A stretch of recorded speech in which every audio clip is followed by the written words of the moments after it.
Bon, nous sommes ici à Melon, l'exploratoire de Melon, avec Pierre Bouillet, ancien participant au Dakar, premier Dakar avec une R5. Vous allez nous expliquer. Gilles David, qui a réuni tous ses véhicules. Voilà. Et puis le frère de Pierre Bouillet qui s'appelle Paul Bouillet qui a fait 5 Dakar en tant que pilote de camion. Bon. Dans une année, en ravitaillement kérosène des hélicoptères sous la direction de René Metsch, le truc le plus fou que j'ai jamais fait et qui ne peut se faire qu'une seule fois. Vous allez nous expliquer. Bon, d'abord Gilles, honneur le patron qui a réuni tous ses véhicules. Toujours une pléiade de véhicules. Oui, tout d'abord, j'étais ancien copilote. Je suis copilote Coupe du Monde et Championnat du Monde pendant 18 ans, copilote en FIA. Donc ça aussi, ça me paraît aussi important de le dire. C'est pas uniquement le fait d'avoir récupéré quelques copains qui sont venus à mon secours pour avoir un beau stand aujourd'hui. Moi, je me ravis qu'il y ait autant de voitures. J'en aurais même pu en avoir parce qu'en fait, on devait avoir un endroit supplémentaire, mais il y a des véhicules qui se sont mis à notre place. Donc c'est pas grave. L'année prochaine, on viendra avec encore une 5 ou 6 voitures de plus. Et un bâton. Voilà. Puis un vrai bâton. En tout cas, on est ravis. Ce matin, ça démarrait mal parce qu'en fait, il a plu, avec la pluie, s'installait. Il pleuvait. On s'est dit, c'est mal parti. Et puis à l'ouest, ça s'est levé. Et là, cet après-midi, on a un après-midi vraiment très sympathique et magnifique. Donc, on voit qu'il y a beaucoup de monde. Et les gens sont très intéressés par les véhicules du Dakar. Pourquoi? Parce qu'on a quand même 3 véhicules qui ont participé au Paris-Dakar, Paris-Alger-Dakar. Hein. C'est des légendes. C'est des légendes, 78, 81 et 2 80 et une 2 78. Donc celle de Pierre qui a fait le premier Paris-Dakar, qui était le Dakar 78-79. Le premier à organiser ce Dakar, Thierry Sabine, qui s'est lancé avec Oasis, qui d'ailleurs est sur la voiture aujourd'hui, qui a été le premier partenaire de Paris-Dakar, qui aujourd'hui continue à faire sa vie gentiment dans un autre pays, mais en tout cas le Dakar, l'esprit Dakar est toujours là. Bon, pouvez-vous nous présenter un petit peu ces véhicules de la DS, R5, Toyota Alors là, on va commencer par la DS, parce qu'une DS c'est une voiture mythique. On se demande qu'est-ce qu'elle faisait sur le Dakar, mais enfin, finalement, à cette époque-là, il n'y avait pas de dune, il n'y avait que de la piste. Donc c'est pour ça que les frères Marot avaient gagné sur leur 4L et sur la Renault 20. Et il n'y avait pas de dune comme aujourd'hui, comme hier, des années après. Donc c'était très roulant. Ça permettait à des véhicules comme ça de participer au Paris-Dakar, comme la R5 de Pierre Bouillet, ou de ce Toyota qui est à côté de moi, qui étaient des véhicules qui étaient pour faire de la piste rapide, mais de la piste tout de même, voilà, sans trop de sable. Et puis à cette époque-là, on se rappelle, il y avait Gérard Lenormand qui a participé au Dakar, Michel Sardou également, Gérard Daboville. Ouais, Claude Brasseur, qui a gagné le... Johnny Hallyday. Ouais, Johnny Hallyday, oui. Johnny Hallyday, mais beaucoup plus tard. Beaucoup plus tard. Mais sinon quand même... le prince de Monaco. Voilà. Et la princesse. Raymond Coppa. Oui, et Yves Saint-Martin. plein. Oui, il y a beaucoup de stars. Evelyne Delia, je crois. Evelyne Delia qui a couru sur un Lada. Non, on pourrait faire la liste, elle est très longue. C'était une période où les gens pouvaient se permettre de faire un rallye avec très peu d'argent finalement. Aujourd'hui, c'est une course à l'armement. Très compliqué de faire un Paris-Dakar, un Dakar tout simplement, puisque Paris part plus de Paris. Mais ça devient très électique en tout cas de participer à ce genre de course. Et voilà. Et maintenant, il faut des moyens énormes, alors qu'à l'époque, nous on partait avec un fil de fer, un cintre, une courroie, une ceinture, et on repartait à l'aventure à l'ancienne en fait. Alors, Pour mettre un petit peu plus là, ma voiture, là, celle-là, l'engagement et le retour, en tout, 6500 balles. Ça faisait un peu d'argent C'est rien à l'époque. pour un petit gars qui avait comme moi 27-28 ans. Mais c'était faisable pour monsieur tout le monde. Alors qu'aujourd'hui, c'est fini. Et alors, Gilles, vous qui êtes sartois également, qui êtes de Sablé-sur-Sarthe, c'est ça? Pour pas le nommer. Dans les années 80, 87, par là, il y avait Sarthe Exploit, créé par un ex-journaliste du Maine Libre, Michel Boutet, Oui, exact. avec tous les Sartois qui ont participé, notamment Jean-Claude Chemarin, Jean-Marie Davois, Ali El Abdi, Jean-Claude Duchossois, voilà. Alors, moi, c'est à cause des 24 heures du Mans. En fait, on a un peu cet esprit de sport automobile quand on est dans la Sarthe, puisqu'on a les 24 heures du Mans à côté de chez nous, qu'on soit de Silly-le-Guillaume ou de Sablé-sur-Sarthe. On a tous vécu, moi, avec mon père m'a emmené aux 24 heures du Mans.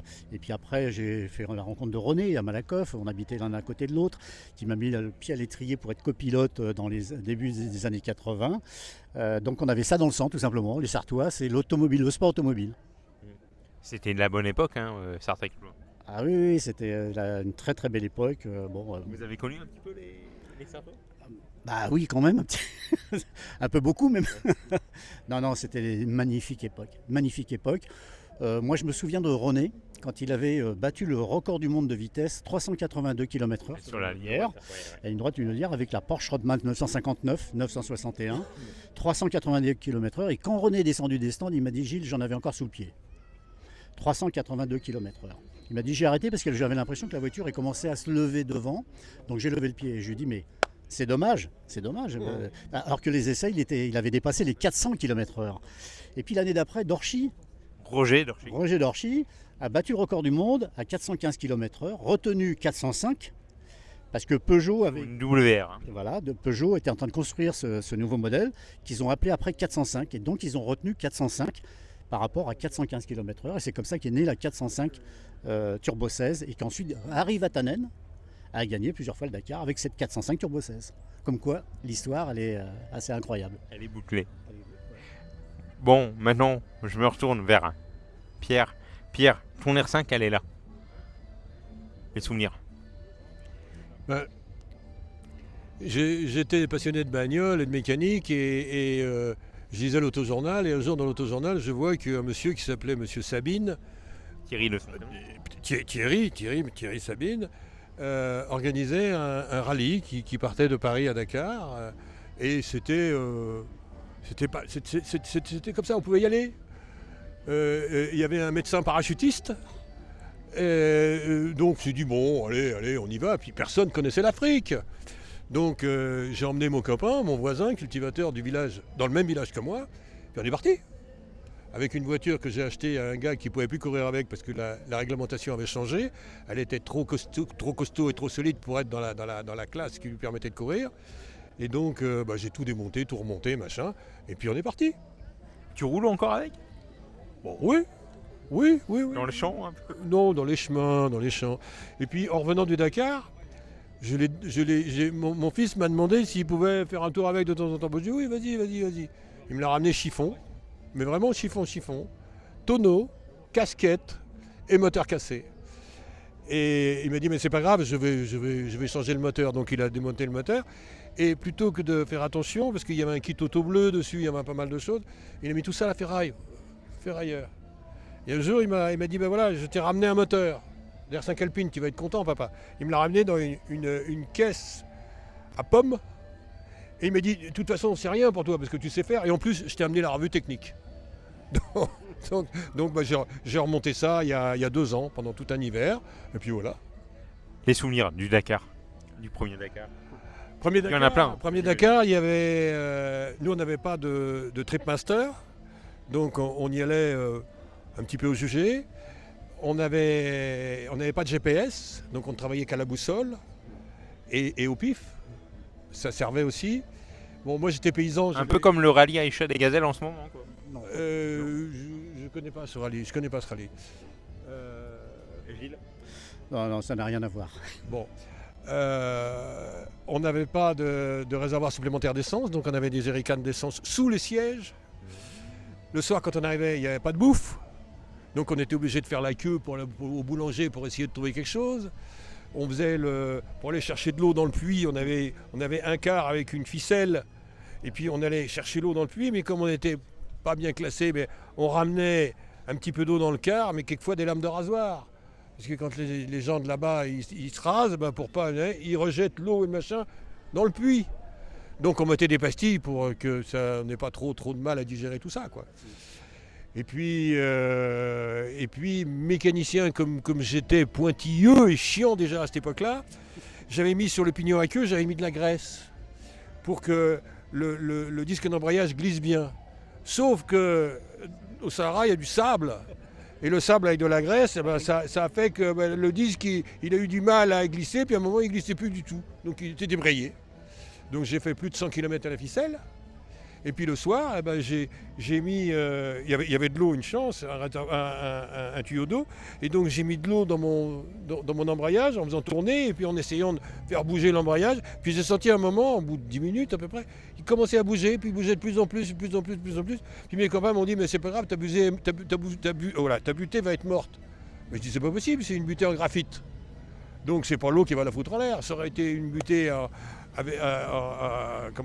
billes, j'aurais été emmerdé, mais là non. Et c'est la même qui est aujourd'hui, là. Malgré son séjour dans l'eau et tout, ça continue. Alors combien le classement au final? Le classement, à partir du moment où j'ai été tiré la ficelle, j'étais hors course. Mais comme j'avais fait plus des 2/3 du rallye, j'ai été classé. 74e. Félicitations. Oui, 42e des bagnoles. Enfin, Félicitations. Oui, non. Sur 170 concurrents. Oui, sur 170, oui. Mais enfin, il y avait pas mal de gens comme moi qui ne connaissaient pas l'Afrique, qui ne savaient pas faire. Moi, j'étais un peu avantagé parce que j'aimais bien la mécanique, j'avais fait plein de trucs. Et puis, un cultivateur, ça conduit ailleurs que sur la route. Donc, les virages, tout ça, je savais un peu. Et puis je voyais vite où il y avait une saignée. Pour reconnaître s'il y a une saignée, on regarde bien. Si jamais on voit un petit peu d'herbe, ça veut dire qu'il y a de l'eau qui a séjourné là, pour faire pousser l'herbe. S'il y a de l'eau, ça fait un petit trou, une petite saignée. Une saignée, si on passe dedans trop vite, on casse l'auto. Donc il faut regarder bien, est-ce qu'il y a de l'herbe à chameau, est-ce qu'il y a de l'herbe que ci, est-ce qu'il y a de l'herbe cela, est-ce que le sable change de couleur. Si on est sur du bon et que ça change de couleur, on dit « Oh, là on est peut-être dans du mou ». Enfin, etc. J'avais mis des pneus avec des gros crampons et je me suis aperçu que c'était une grosse connerie. Et donc, au bout de 2-3 jours, avec un couteau, tous les soirs, je coupais les tétines pour faire un pneu le plus lisse possible sur les côtés. Et j'avais gardé 4 cm en plein milieu pour être bien, quoi. Mais sur les côtés, c'était lisse. Et j'étais pas trop mal. Il y avait aussi, alors, parce que vous avez fait plusieurs Dakar, il y a eu les huîtres aussi. Ah là, ça c'est 4 ans après, on m'avait confié un camion d'assistance chez Citroën. Et j'avais été au hall le matin du départ, chercher une bourrèche d'huîtres que j'avais entourée dans du papier, dans du plastique alvéolé, une couche de glace, une couche de plastique, une couche de glace, une couche de plastique. Et j'ai emmené ça jusqu'en plein désert, en plein désert, Ténéré. J'ai fait le tam-tam auprès des journalistes en leur disant « Ce soir, chez Nef Total, on mange des huîtres. » Le mec m'a dit J'ai dit, tu vas voir. Et ils venaient, j'ouvrais une huître devant eux, et je la pinçais comme ça, et l'huître. Et puis, 3 jours après, le sponsor me téléphone, et il me dit, qu'est-ce que vous avez fait là? C'est pas possible, là. Il y a des articles chez vous, tout partout. Ben, j'ai dit, j'ai invité les journalistes à bouffer des huîtres en plein milieu du désert. Elle me dit, c'est pour ça qu'on a des retombées, des trucs et des bidules. Il me dit, c'est bien, continuez comme ça. Bon. Puis ça a continué. Oui. Alors, je confirme ce qu'a dit Pierre, c'est que dans les premiers Dakar, je me souviens, on faisait la queue pendant 2 heures pour avoir un seau d'eau pour se laver le soir. On faisait 600 à 800 km de spécial, chronométré. Après 100 km de liaison pour aller au bivouac. Et on avait un seau d'eau et on faisait la queue pendant 2 heures avec notre seau pour se laver. C'est-à-dire qu'on se lavait les dents et ensuite on se versait le seau d'eau sur la... Et après on allait se coucher. C'est un peu comme un Koh-Lanta. Ouais, je vois moins de risque. Non, mais il y a moins de risques physiques, mais en tout cas, c'était pour vous dire qu'à l'époque, il n'y avait pas de douche, il n'y avait pas de toilette, il n'y avait rien, il n'y avait pas de sanitaire, il n'y avait rien. Et ce qui était marquant, c'était le lendemain matin, je ne sais pas si tu te rappelles, dans les dunes, mais c'était partout, c'était au Tunisie, au Pharaon, à l'Atlas, partout. C'est que le matin, quand tu te levais, tu avais du papier toilette qui s'envolait partout, parce que tout le monde allait derrière les dunes pour aller aux toilettes.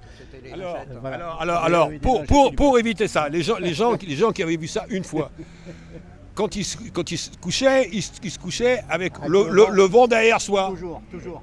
Parce que sinon, il y en a sur toutes les tentes, toutes les voitures et tous les trucs. On est tous les papiers. Voilà, et comme ça permettait de se réveiller et d'être bien, quoi. C'est incroyable, mais c'est des histoires vraies. Et je pense que les jeunes aujourd'hui ne peuvent pas se rendre compte parce qu'il y a tout. Il y a les toilettes, il y a les douches, il y a le confort, il y a la clim dans des camping-cars. Nous, on n'avait rien de tout ça en fait. On changeait l'embrayage avec une bâche, carrément en pleine spéciale. On changeait l'embrayage en pleine spéciale. Donc c'était quand même autre chose, quoi. Aujourd'hui, c'est plus possible parce que vous avez des camions d'assistance qui vous suivent, etc. C'est une organisation différente. Je dis pas que c'était mieux avant, mais ça, on avait beaucoup plus d'histoires à raconter aujourd'hui par rapport à ce qui se passait hier. Les dernières années, mon sponsor m'interdisait d'aller dépanner des gens qui étaient en panne et qui n'étaient pas de chez nous. Alors que bon, moi quand il y a un gars qui est arrêté sur le bord de la route, je m'arrête, je dis que tu veux. Elle me dit, ouais, t'as une clé comme ci, t'as un boulon comme ça, est-ce que tu peux me ressouder mon pont avant? T'es prêt? Oui, bah, il est prêt, on ressoudait le pont avant. Malgré tout qu'on était en course, hein. Et on faisait de l'assistance pour une autre équipe que le gars qui était là. Mais on s'en fout, c'est pas le problème. On va pas laisser crever, on va pas laisser mourir une voiture là avec 2 personnes dedans à côté. C'est l'entraîne des poireaux. Ah, j'étais pas poireau. Pas forcément. J'étais pas poireau. Non, c'était l'entraide, point. Mais par contre, la dernière année, on m'a dit interdit. Donc, je m'arrêtais quand même, mais c'était interdit. Alors moi j'ai une petite anecdote, Pierre. Dis-moi. À Agadez, on a souvent eu des journées de repos. Et on arrive à la journée de repos, et on casse le pont. On casse le pont avant.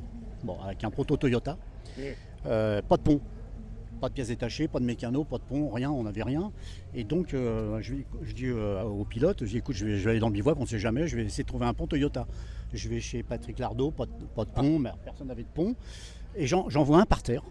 Je vois un pont par terre, tordu, des Hollandais qui avaient démonté leur pont, qu'ils avaient laissé par terre et qui avaient remonté un pont neuf. Parce qu'ils avaient, ils avaient les moyens. Je leur dis, vous en faites quoi du pont? Ils nous disent, bah rien, on le jette, on le laisse là, parce que de toute façon on avait un pont neuf et tout, vous pouvez me le donner? Elle me dit, oui, vous avez quoi comme voiture? Bah, on a un Toyota GJ80, etc., première génération. Il dit, bah, prenez-le, essayez-le, vous verrez bien. En fait, on est parti, on a trouvé un bédouin à Agadez, on a fait 50 km dans un Toyota pick-up tout pourri. On a mis le pont pourri dans l'arrière du Toyota. On est arrivé dans une forge. Il faisait 50 degrés déjà à l'extérieur. Les types ont mis en feu la forge. Ils ont fait des braises, ils ont mis le pont. Ils l'ont redressé à chaud, on l'a ramené au bivouac, on a remonté le pont, c'est pile poil. On l'a remonté, le lendemain matin on est reparti pour la spéciale. Ça c'est des anecdotes incroyables. Ça fait un peu comme l'anecdote de Eugène Christophe au Jour de France, hein, qui répare sa fourche à Sainte-Marie-de-Campan. C'est un peu le même style, ça veut dire que c'est une question de mental en disant je ne vais pas abandonner parce que s'il y a une possibilité, je vais la prendre, je vais sauter dessus. Une année, j'étais en camion et je vois Smulevitsi, qui était avec Raymond Coppa, arrêté. Et ils me disent, on est emmerdé, on a cassé notre carter d'huile. T'as de l'huile? J'ai dit oui, mais je ne veux pas te donner de l'huile si jamais t'as pas réparé ta fuite. Il me dit, on répare comment? J'ai dit, t'as du Saint-Ofer, t'as quelque chose? Rien. J'ai dit, écoute, tu vas prendre un bout de bois que tu vas tailler, que tu vas faire rentrer dans la fente, machin, à force. Et après, je te donnerai de l'huile. Il me dit, mais si en plein désert, il n'y a pas de bois. J'ai dit, t'as un marteau? Oui. Tu vas couper le manche de ton marteau, tu vas faire bien le truc, impeccable. Et je lui ai donné d'abord l'idée, et après 20 litres d'huile, et le soir, il arrivait. Et après, à Paris, il m'a invité à, je crois que c'était, je ne sais plus quel restaurant, machin, et Coppa m'a remis une médaille, un truc, comme quoi, grâce à moi, etc. Enfin bon, voilà quoi. Pierre, il y a aussi ton frère, qu'il ne faut pas oublier. Hein. Ah oui? Son prénom. Ah oui, Son prénom. Paul. Bon, vous, c'est en camion que vous l'avez fait. Hein. En camion. Bon, avez-vous des anecdotes fantastiques? Tout commence par du relationnel. Pierre, sur le premier Dakar, rencontre des copains que j'avais dans d'autres sphères. Et puis, au bout de 2-3 ans, je dis à Pierre, écoute, est-ce qu'on ne peut pas rentrer? Moi, je faisais des demi-tours du monde. Et il me dit, écoute, attends, on prend un téléphone, on appelle Laurent Bachol. Il me dit, ok, je cherchais 2 pilotes l'année prochaine pour assistance rapide chez Citroën. Il dit, vous venez. Voilà. Et donc ça, je mets le pied à l'étrier. Premièrement, chez Nef Total, dont Le but principal était de faire qu'une cuisinière de chez Neff marche sur la plage de Dakar. Et ça a fait la publicité dans VSD, dans Match, etc. avec la cuisinière dans mon camion arrivé sur la plage de Dakar. Ça commence comme ça, et puis ça suit, etc. Et une année, je suis dans l'assistance, mais de l'assistance générale, de l'organisation. Voilà, avec René Metsch, René Metsch, un type adorable, mais un peu brinque-zinc, qui ne comprenait pas trop ce que c'était qu'un camion. Il sortait naturellement des portes. Des voitures. Il sortait des voitures, il sortait de toutes les voitures, et il pensait qu'un camion, ça roulait peut-être aussi vite. Et me voilà embarqué dans le ravitaillement kérosène des hélicoptères. Au départ, 2 camions doivent le faire. Le premier, à l'avoine, se casse la gueule au bout de 2 jours, et me voilà seul à faire le ravitaillement kérosène des hélicoptères. Ça se déroule avant la course, ça se déroule pendant la course, ça se déroule après la course. C'est-à-dire que les hélicoptères, aussitôt qu'il fait nuit, ils s'arrêtent. Et donc, il faut soit les trouver, soit les ravitailler, etc. L'année la plus folle que j'ai jamais vécue, j'ai été accidenté. J'ai cassé le camion, on l'a réparé, j'ai scalpé le copilote qui était avec moi et éclaté le pont avant du MAN, mais c'est pas grave, c'est reparti. Et encore après, une autre aventure avec Nissan, où là, les 3 camions de chez Nissan. Je voudrais juste faire une parenthèse. Tout à l'heure, vous parliez des vedettes. Les vedettes, en fin de compte, ce sont des vedettes quand elles sont sur les scènes à Paris, quand elles sont devant les caméras, mais quand elles sont dans le désert, ce ne sont pas forcément des vedettes. Et toutes les vedettes, croyez pas qu'elles soient sympas. Les vraies vedettes, elles sont sympas. Les vraies stars, elles sont sympas. Mais les 3/4, si ce n'est pas 90%, ce sont pas tout à fait des types sympathiques. Avec quand même un avantage ou un inconvénient, c'est qu'en fin de compte, elles devaient être toujours copains avec nous. Parce que nous, les camions, on était capable de les dépanner. On était capable de leur donner à manger, de leur donner du gasoil, de l'huile, peu importe si vous voulez, et une ficelle pour les dépanner. Donc ils étaient tous copains avec nous. Mais il est bien évident que si je travaillais pour une marque, moi j'avais interdiction de tirer quelqu'un d'autre. Absolument interdiction. Et on a fait pleurer, j'ai fait pleurer des gens en arrivant devant eux et en continuant ma piste en disant bah non, et le type pleurait. Et le type pleurait parce que son camion, il pouvait arriver 5h, 6h ou le lendemain. Voilà, des anecdotes de sévérité, si vous voulez. C'est pas une partie de plaisir. Les morts, les fusillades, les accidents. L'année où il y avait eu 13 morts, dont 4 journalistes italiens, il y en avait quand même 9 sur le Dakar. On se souvient aussi de Daniel Balavoine. Hein. Daniel Balavoine, et tenez-vous bien, 2 jours avant. Avec Jean-Luc Roy qui devait être dans l'hélicoptère. Et il a... 2 jours avant, si vous voulez, je suis arrivé au bivouac et on avait les mêmes camions, je suis arrivé avant Pierre. Et avec les mêmes camions, je dis mince, qu'est-ce qu'il a eu, etc. Et je me dis dans ma tête, il est après moi, il a le même camion, je ne l'ai pas vu, il a peut-être coupé ou je ne sais quoi. En tout cas, il va être de mauvaise humeur. Et qu'est-ce que je fais? Je fais chauffer une soupe. Une soupe de chez Roaco, vous savez, sur le fameux petit bleuet, je fais chauffer une soupe. Et arrive Balavoine avec sa copine, et puis il est dans notre carré, là, et il se balade avec une bouteille de whisky. Chacun prend une gorgée de whisky, machin, etc. Et Balavoine me regarde, et puis il me dit, non, ça sent bon ici. Je dis, oui, j'ai préparé une soupe pour mon frère. Il me dit, écoute, j'ai faim. Je dis à Balavoine, je dis, écoute, prends-la. Mais vous voyez, il ne faut pas accepter un de mes cadeaux. 2 jours après, il était mort. Non, si. Alors, et la veille de la mort de Thierry Sabine, j'ai dit, pour une fois, j'étais en avance sur le départ et j'ai discuté avec lui. Et il me dit, parce que quand il y a 2 frères, les 2 à la forterie, les machins, etc., et puis Bouillet, il connaissait, si vous voulez, ça faisait un doublon.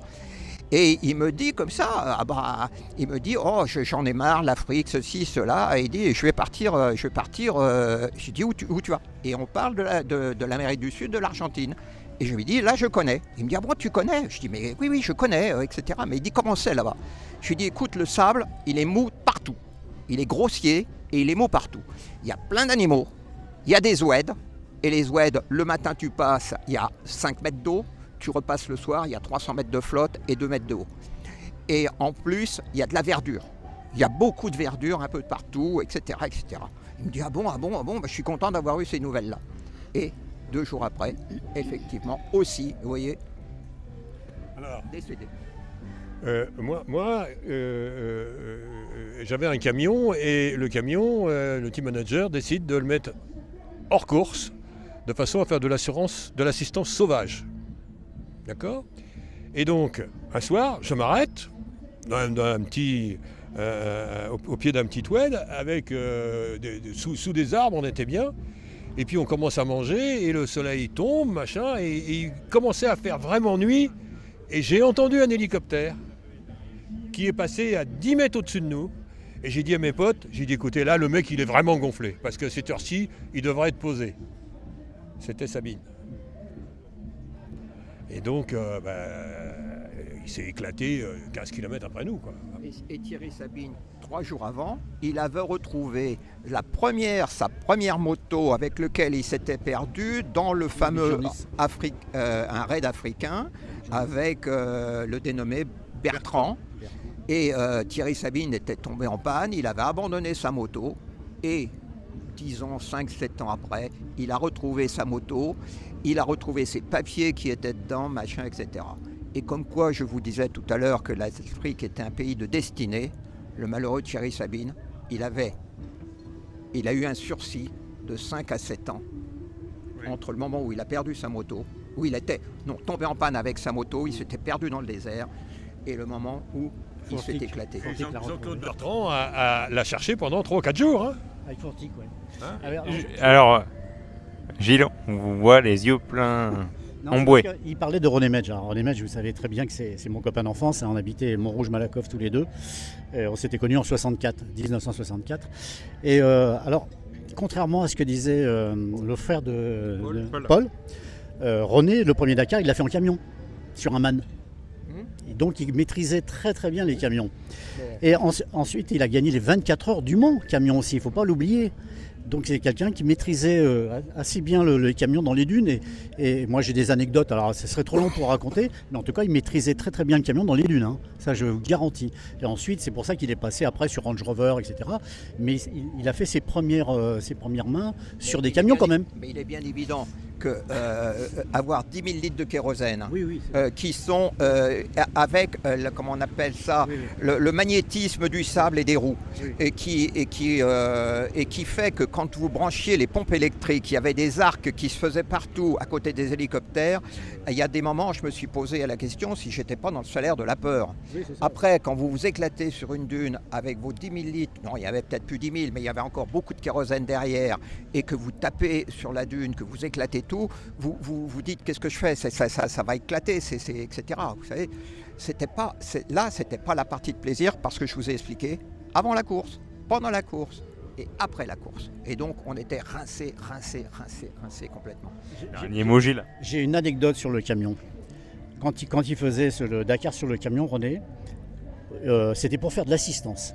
Et il transportait toutes les boîtes de conserve pour tout le rallye. Pour Africa Tour à l'époque, dans son camion, c'était un camion qui faisait spécial, étape en étape, et au bivouac, il fallait que les gamelles pour tout le monde soient là, toutes les boîtes de conserve. Et au fur et à mesure que le rallye avançait, au bout d'une dizaine de spéciales, le camion était trop léger. Alors du coup, il se balandait dans tous les sens en Algérie, surtout en Algérie, du côté d'Assim et Saoud, où les dunes sont quand même assez hautes et assez compliquées à passer.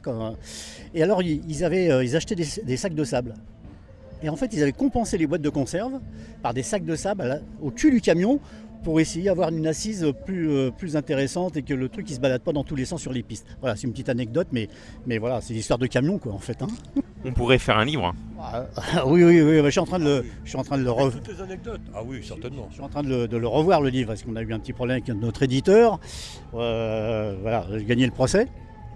Ça fait depuis décembre, donc je suis en train de tout revoir avec quelqu'un d'autre. Je suis en train de remettre ça sur pied. Gilles, David, merci beaucoup. Pierre. Parmi les anecdotes un peu folles, après avoir cassé que l'embrayage était complètement hors course, et on était hors course, on a essayé de rouler un peu, et puis mes potes du Dakar m'ont dit ça va être trop difficile pour une petite deux roues motrices, et il y a de l'eau à passer, tout ça, prenez le train. Donc on met la voiture sur le train avec plein de monde. Il y avait une dizaine de bagnoles du Dakar qui étaient sur le train. Et puis le train ne va pas vite là-bas. Et on nous avait dit, c'est un spécial, il tire des wagons d'essence pour aller chercher de l'essence à Dakar, donc ça va aller vite. Et puis à un moment, le train s'arrête. Donc tout le monde descend, c'est bordel, machin, etc. Et puis nous, on va voir. Et puis le gars de la locomotive, il me dit « Ah, je veux 200 litres le dos ». J'ai dit 200 litres. Il dit oui, je veux dire. Donc on se démerde, on fait du tam-tam, on y amène 200 litres d'eau. Et puis 20 ou 25 km plus loin, la voiture, la loco s'arrête encore. Et tout le monde redescend et je vais voir la locomotive et le mec me dit « Ah, il me faut encore 200 litres d'eau ». Je dis « Mais attends, tu te fous de ma gueule ou quoi là ?» Elle dit « Non, non, non, il y a une fuite là ». J'ai dit « On va réparer la fuite ». Et j'ai réparé la fuite d'une durite qui refroidissait le turbo de la machine. Bon. Et puis, donc je répare, machin, etc. Ça repart. Et à un moment, le train passe devant une gare et ne s'arrête pas. Et il s'arrête peut-être, je sais pas, 3 ou 4 km plus loin. Et je vais voir le gars de la loco, je dis qu'est-ce qui se passe? Ah, il dit le train qui était devant nous, il est en panne.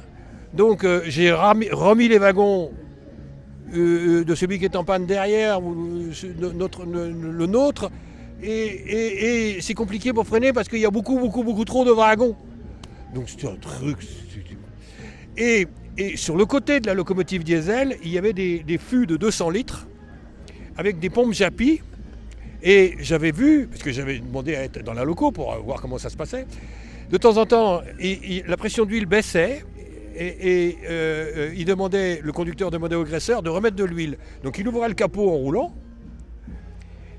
et il mettait le tuyau de la pompe Japy dans le moteur, et il pompait. Et aussitôt que la pression était remontée, il dit « Ah, il y en a assez !» Alors que bon, on n'en met jamais le minimum. Bon, c'était ça, c'est l'Afrique, quoi. Merci Pierre. Ben, c'est moi qui vous remercie d'avoir repensé. Merci Paul. Une dernière anecdote. Ouais, qui amène des vedettes en fin de compte. Et je me retrouve à l'Arbre du Ténéré et j'ai dû tirer une voiture. Alors le camion qui consommait 100 litres de carburant au 100 en consomme 150.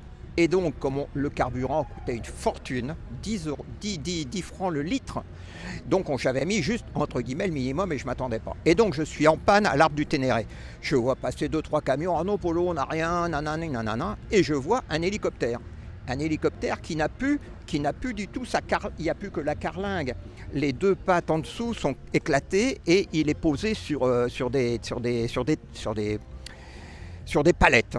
Et je demande, il y a un local qui est là, je lui dis c'est qui? Il me dit c'est Delon. Je lui dis c'est qui? Il me dit Delon. Je lui dis mais il est où Delon? Il me dit là-bas, là-bas. Et donc à l'Arbre du Ténéré, il y a une cabane avec un panneau Coca-Cola sur le côté. Et je rentre et à l'intérieur, je vois Anthony Delon et je lui serre la main. Bonjour Anthony Delon, je m'appelle Paul Bouillet. Il dit bonjour Paul Bouillet. Je lui dis qu'est-ce que tu as? Il me dit je lui dis je suis dans la merde, j'ai plus de carburant, etc. Et j'ai vu qu'il y avait un pick-up d'Angèle qui est là sur le côté avec encore 2 fûts, etc. Il y a peut-être quelque chose dedans. Il dit ouais, j'ai du kérosène. Il dit j'en ai au moins 300 litres, mais j'en ai plus rien à cirer. J'ai dit écoute, attends. On est dans le désert. Parce que lui faisait l'assistance de son copain Paul Melmondo, qui devait être chez Nissan ou quelque chose comme ça. Et donc il me dit, le kérosène, tu le prends, j'en ai rien à cirer. J'ai dit non, on est dans le désert, tout a un prix. Et je dois lui payer $100, ces 2 bidons, etc. Et on se met à remplir notre camion avec du kérosène. Sur un camion qui avait 5000 km, qui était absolument neuf. Mes copains me regardent avec des gros yeux en disant, mais Polo, tu sais ce que tu fais? Je dis oui, le kérosène, c'est quoi? C'est du diesel qui est un peu plus raffiné. Hein, je lui dis, va chercher de l'huile. Et en même temps qu'on remplissait avec du kérosène, je mettais de l'huile, 5, 7, peut-être 10% d'huile, huile moteur que je mélangeais dedans pour être sûr de me dépanner. Voilà comment. Et 3 ou 4 jours après, Anthony Delon est venu me voir, il me dit, tu te souviens, je t'ai filé du kérosène? Je dis non, je l'ai acheté. Bon, il me dit, écoute, c'est pas grave, il faut que tu m'aides. Là, on arrive dans une étape où je n'ai pas de ravitaillement. Voilà, j'ai 200 litres de kérosène, je les mets dans ton camion, tu les mets dans mon camion, je te les emmène à l'étape. Voilà. C'est comme ça que j'ai connu Anthony Delon. Un petit coucou à Anthony. Un petit coucou à Anthony. Un coucou à Anthony. Voilà. Merci Paul. Bonne journée. Merci à vous.